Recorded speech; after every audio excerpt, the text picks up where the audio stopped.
This leather desk pad wasn't supposed to happen.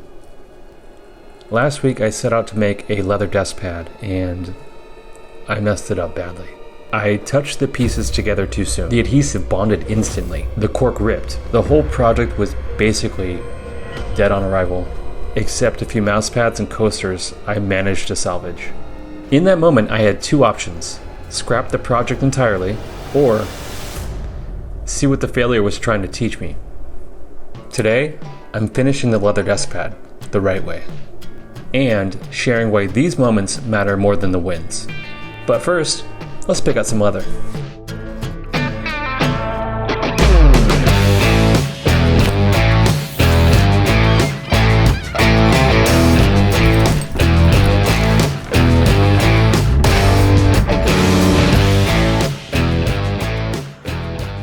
We're heading to Tandy Leather today to grab some leather for this project. I first started off by going to the clearance section to see if there's anything worth looking at. This oxblood leather looked pretty interesting, but I was kind of set on this volcano side. This is the chrome tan leather in brown, and it is fantastic. Got a beautiful pull-up, kind of chocolatey. You'll see more how it looks right here.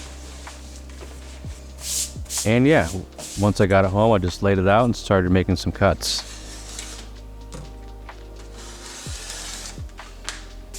I was making a cut to this not only to get a nice clean edge, but to test out some of the sewing on the sewing machine with this leather and the cork.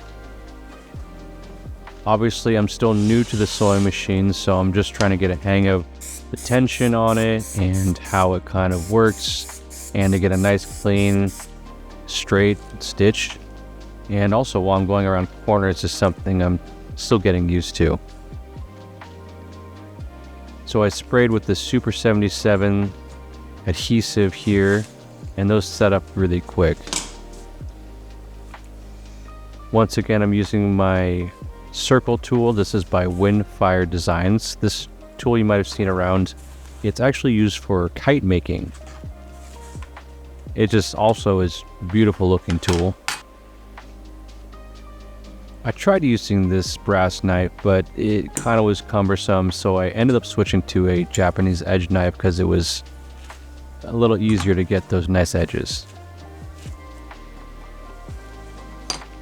And here we are again with the Bernina 1130 sewing machine that my good friend Nathan donated to me some years ago.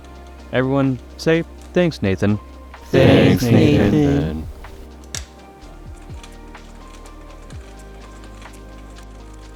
Now I'm just using these sample pieces to ensure that I got the right tension, that I can get a straight looking stitch, that I can go around the corners to get some more practice with that. And yeah, the first go of it turned out great. I was really impressed.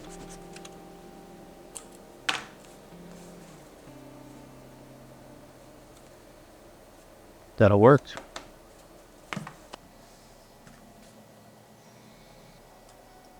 After gaining some confidence with those sample pieces, I went to the actual leather I was going to use for this project. I marked out here we're doing 18 by 22. And the way that I'm structuring this is going to be a little bit undersized on one of the measurements for the cork. Because if I'm doing this two size, it's a little difficult. I looked at a few different tutorials, even looking at some laminate countertops and see how they do that with some dowels. And I decided that I was going to do this undersized so that I can just trim off the cork off the bottom. And here I'm just kind of roughing up that leather. I'm getting some nice creases in there because once I put the cork on, I can't do this. I wanted to add some character, some texture to it. Kind of went a little bit overboard, but I wanted to ensure that I got some nice character showing there's different oils beneath the surface by creasing that leather. Once the cork is attached, if you do that, you are going to crack the cork and you're going to ruin the entire bottom part of it. So here I'm just testing it to see how I'm going to lay that down. This was something I did a few times to ensure that I have a nice process. Also, since there's some curvature, I didn't want that to be a problem with the cork. I have to be really kind of ginger with this because I don't want to just crack the cork. Again, I'm going in with that Super 77 adhesive on both pieces, just getting some nice coverage before I put those together. Honestly, I went into this a lot more confident since I had a system that I was going to go with this time. Deciding to do a little bit of a undersize of the leather for the cork, it was no problem whatsoever.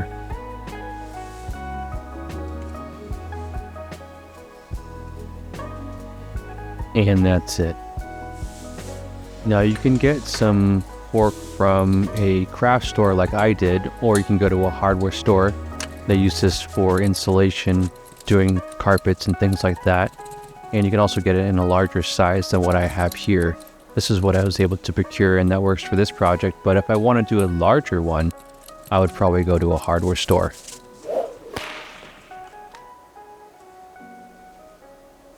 Once that is set for a little bit, using my roller to ensure that it's adhered, I am cutting off the excess cork.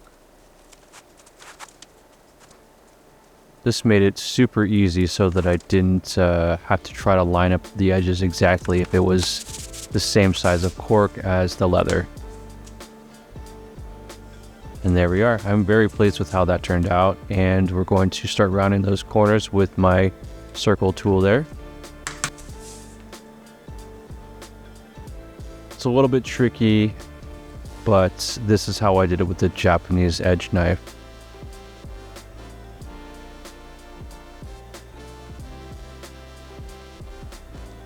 In all honesty, I know that I need to sharpen some of my tools, like my brass knife, and then this probably wouldn't be as much of a trouble. But I have yet to do that. That's a project for this next week.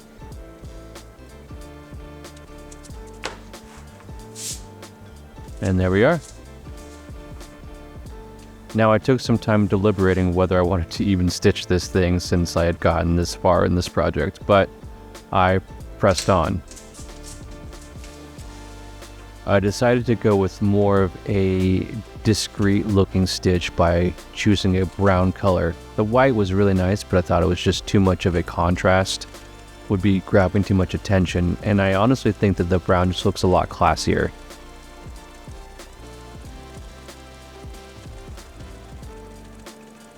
Once I got this on the sewing machine, it was really just a breeze.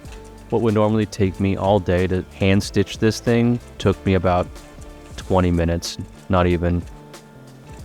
Now, I know that this is not as strong of a stitch than is double stitch or hand stitching this, and yet this project is really just for a cosmetic stitch. The cork and the leather, they are adhered together with adhesive.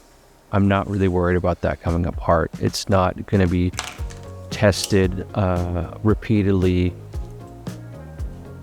Something that's like functional, that's like a wallet or a bag that's going to be put through its paces. This is something that's going to be sitting on my desk as I'm working, and a mouse on it, a keyboard, that's about it.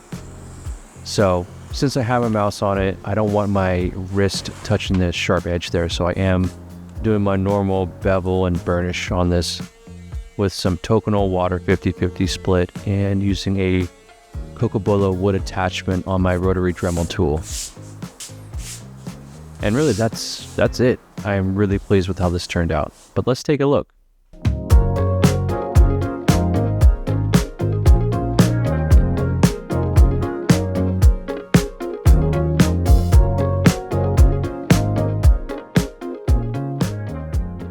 I used to think that failure meant that I wasn't ready.